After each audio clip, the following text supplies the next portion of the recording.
చాలా బాగా అనిపించిందండి. నేను అనుకున్న దానికంటే చాలా బాగుంది. మంచి కమర్షియల్ సక్సెస్ అవుతుంది ఈ మూవీ అని అనుకుంటున్నాను. ముఖ్యంగా హీరో గారి పెర్ఫార్మెన్స్, అందరి పెర్ఫార్మెన్స్ చాలా బాగుంది. అన్నీ చాలా బాగా చూపించారు ఎమోషన్స్ ఈ మూవీలో. 100% సక్సెస్ అవుతుందని అనుకుంటున్నాను.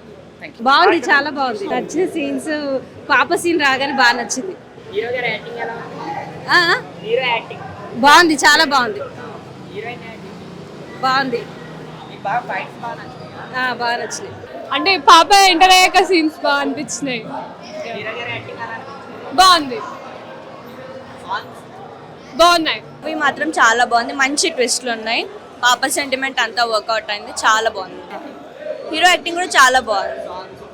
సాంగ్స్ కూడా చాలా బాగున్నాయి. చూడండి, ఇవి బాగుంది.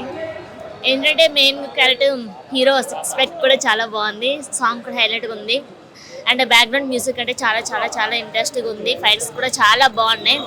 And sentiment movie. అండ్ అంటే ఒక బేబీ కోసం కదా, క్లైమాక్స్ వరకు ఏం తెలియదు అసలు. ఎందుకు ఫైట్ చేస్తున్నాడు కూడా అర్థం కాలేదు. క్లైమాక్స్ మాత్రం హైలైట్గా ఉంది. సినిమాలో మాత్రం ఎక్సలెంట్ ఉంది మూవీ. హాయ్ అండి, ఇప్పుడే ధీరా సినిమా చూసాము. సినిమా అయితే సూపర్గా ఉంది. హీరో లక్ష గారు చాలా బాగా యాక్టింగ్ చేశారు. హీరోయిన్ గారు చాలా బాగా ఎక్స్ప్రెషన్ చేసింది. చాలా బాగుంది. సాంగ్స్ కానీ బ్యాక్గ్రౌండ్ మ్యూజిక్ కానీ చాలా బాగుంది. ఇందులో మెయిన్ అంటే పిల్ల సెంటిమెంట్ చాలా బాగుంది పాపది. డైరెక్షన్ కానీ డైరెక్టర్ విక్రాంత్ గారు చాలా బాగా డైరెక్షన్ చేశారు. సినిమా అయితే చాలా బాగుంది. ప్రతి ఒక్కరు థియేటర్కి వచ్చి చూడాల్సిన మూవీ. ఇందులో సెంటిమెంట్ కానీ లవ్ స్టోరీ కానీ బ్యాక్గ్రౌండ్ మ్యూజిక్ కానీ చాలా బాగుంది. ఫైట్స్ అయితే ఇంకా చాలా సూపర్గా ఉన్నాయి. సినిమా టోటల్గా చాలా బాగుంది. అందరు